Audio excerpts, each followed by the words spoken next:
और इतना जन सैलाब, ये भाई साहब कुछ कहता है। ये कहानी तो आप लिख चुके हैं, बस 5 तारीख को फॉर्मेलिटी बाकी है। सबको मेरी तरफ से सबसे पहले नमस्ते, सत श्री अकाल।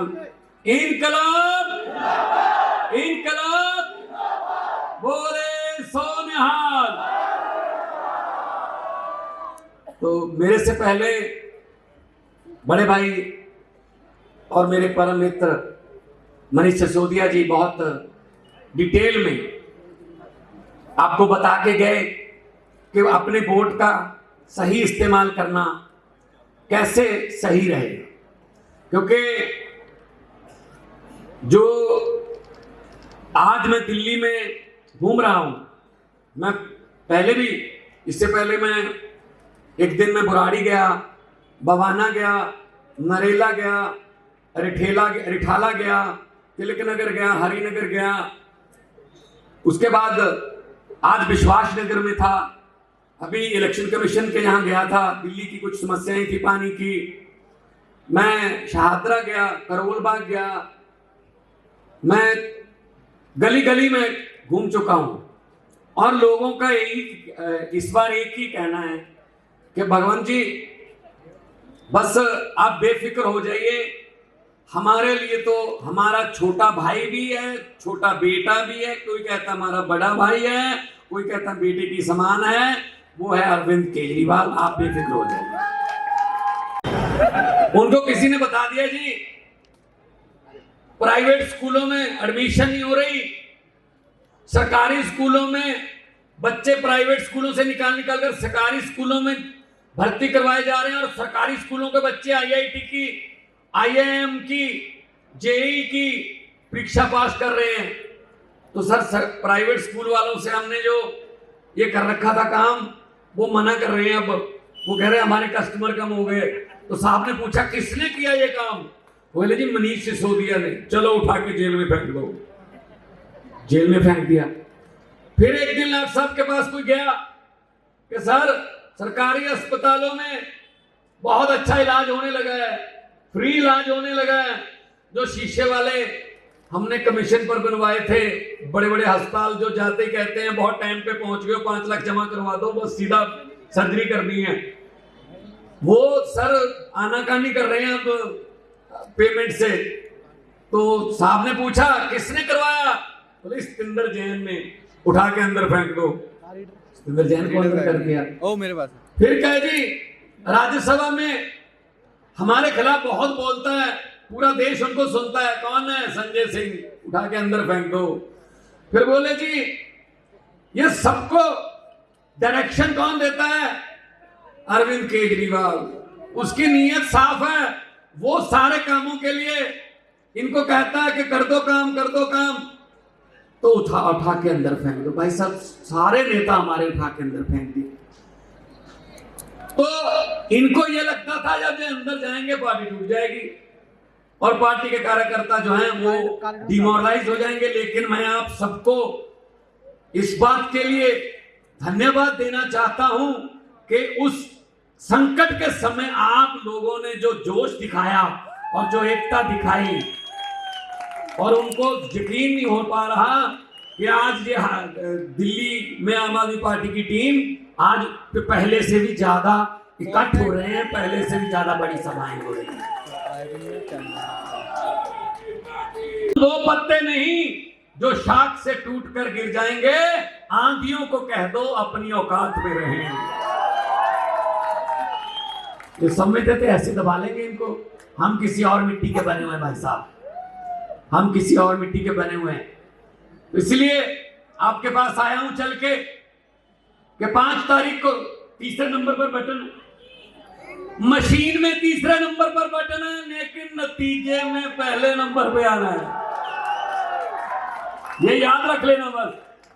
मशीन में आप सुबह सुबह जाओगे, भगवान का नाम लेके, वाहिगुरु का नाम लेके, नहा धो के, फ्रेश होके सुबह सुबह अपने पोलिंग बूथ पे जाना, 3 नंबर बटन दबाना, मनीष भाई की फोटो भी होगी वहां, सामने चुनाव चिन्ह भी होगा, बटन दबा के सीधे वापस आ जाना। किसी और बटन की तरफ देखने की हिम्मत मत करना, वरना आंखों में काला मोतिया भी उतर सकता है। इतने बेईमान लोग हैं ये, जिनकी फोटो मत क्यों देखें। अब जिस पंजाबी च कहते ने जेड़े रास्ते जाने ही नहीं ओदा पूछना ही क्यों, ओदे बारे पूछिए क्यों। तो इस करके तुहाडे कोले आया। इस इलाके बहुत सारे पंजाबी भरा रहिंदे हैं और पंजाबी जिथे खड़ गए जिथे अड़ गए बस।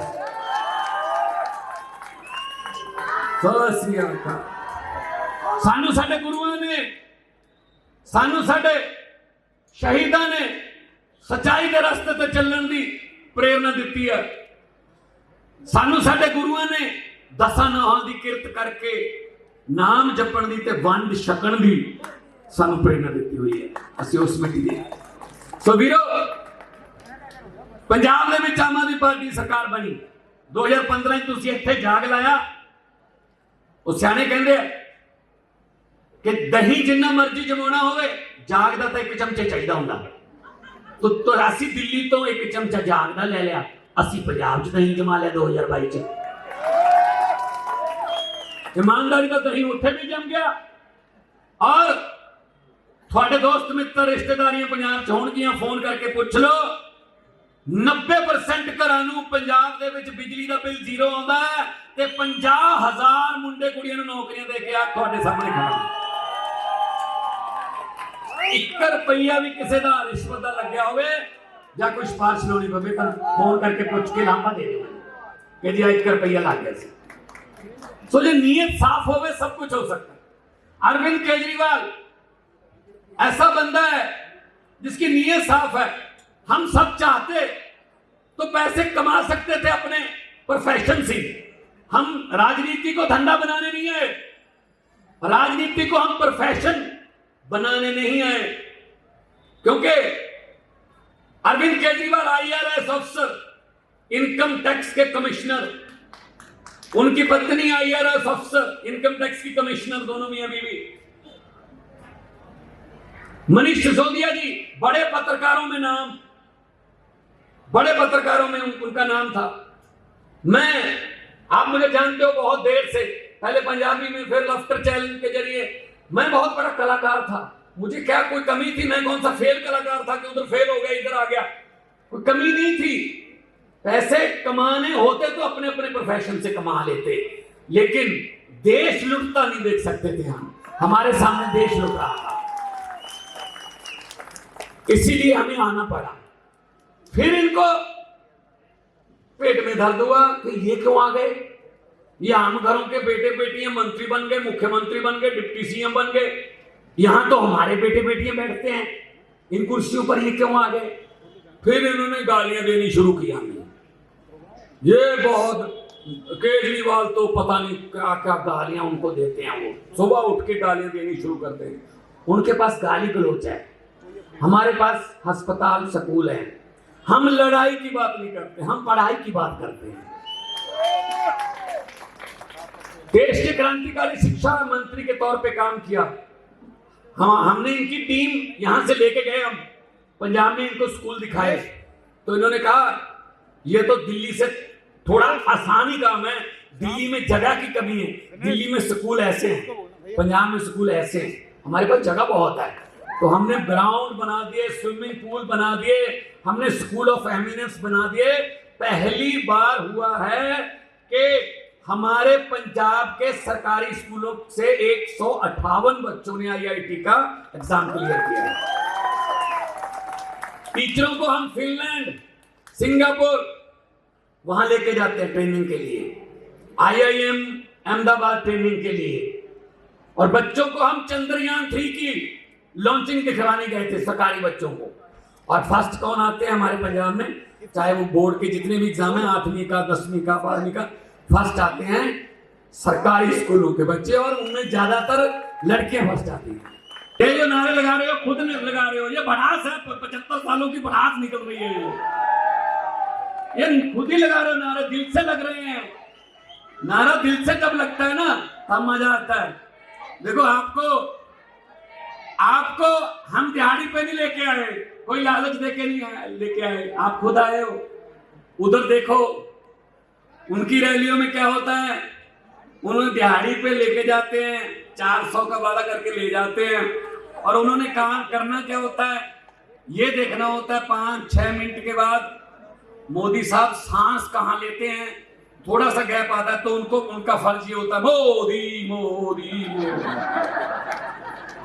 और बाद में दिहाड़ी भी नहीं देते यार, काको रो रहे थे बेचारे क्योंकि दिहाड़ी नहीं दी हमने। मैंने कहा 2-4 बार और कह देते शायद बन जाता काम यार।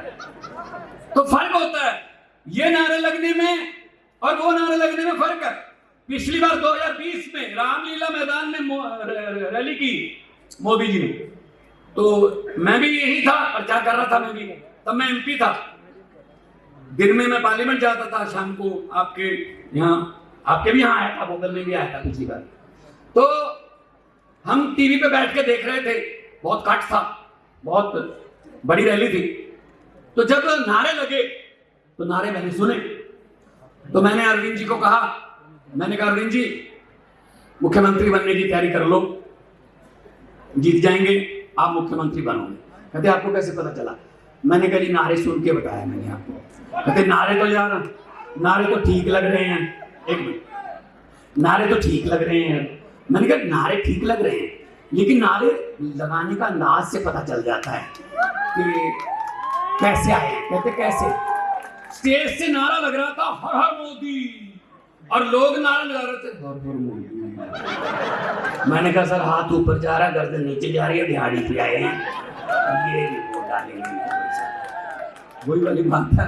अब आपके जो नारे हैं ये ऐसे हैं, गर्दन ऊंची है, ठीक है ना, तो ये दिल से है, ये फर्क है।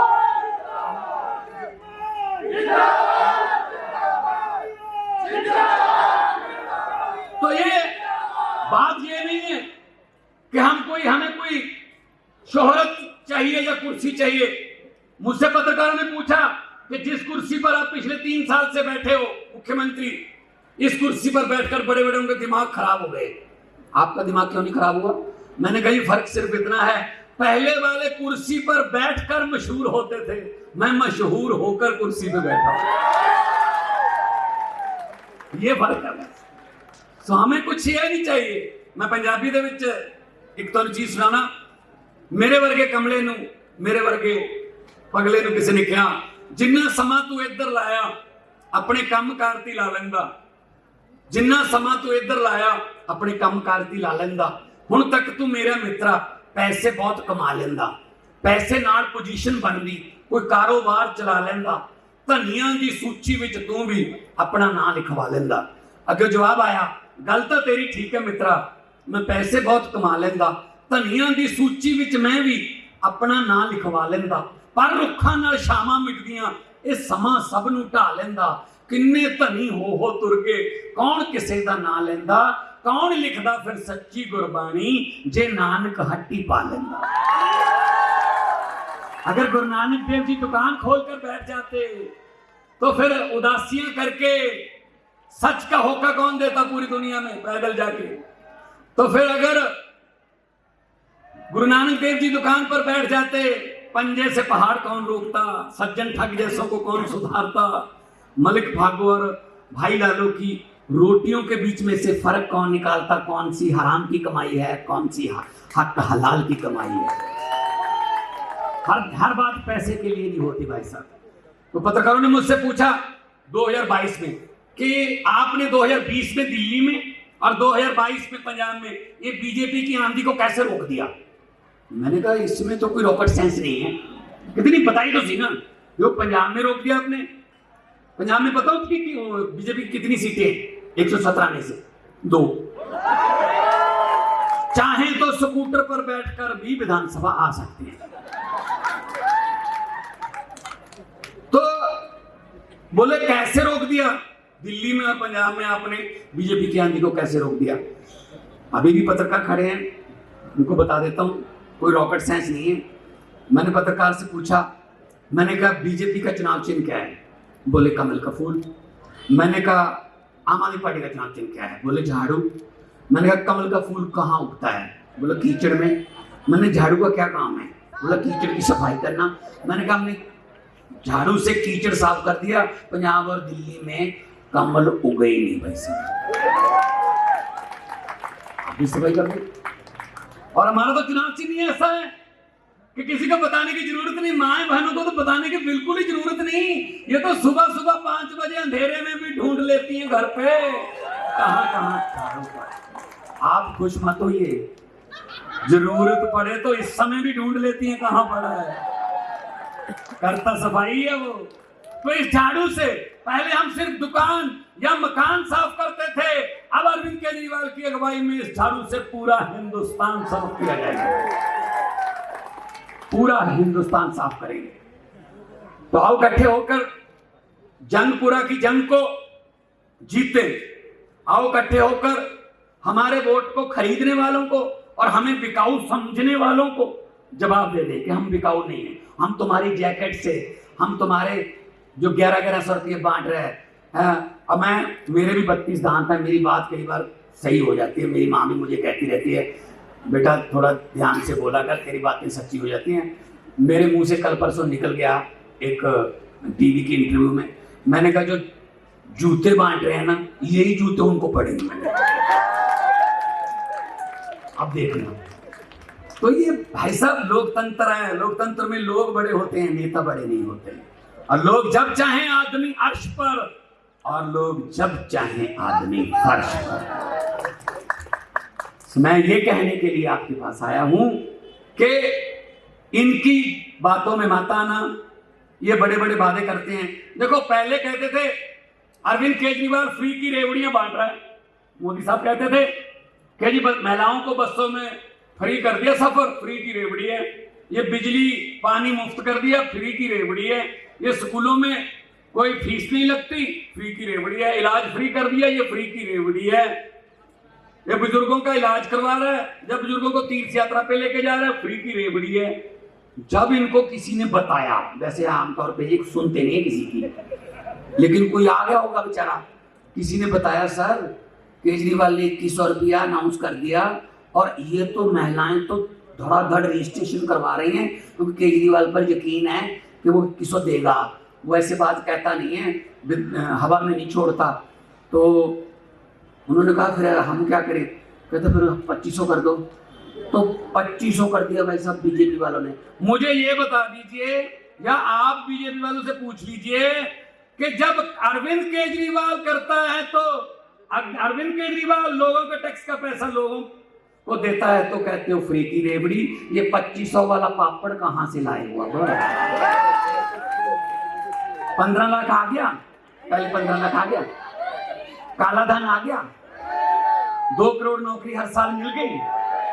तो यकीन ही नहीं है, यकीन ही नहीं है। जब कुछ किसी भी बात को, हमारे प्रधानमंत्री जी तो किसी भी बात को कहीं से भी जोड़ देते हैं।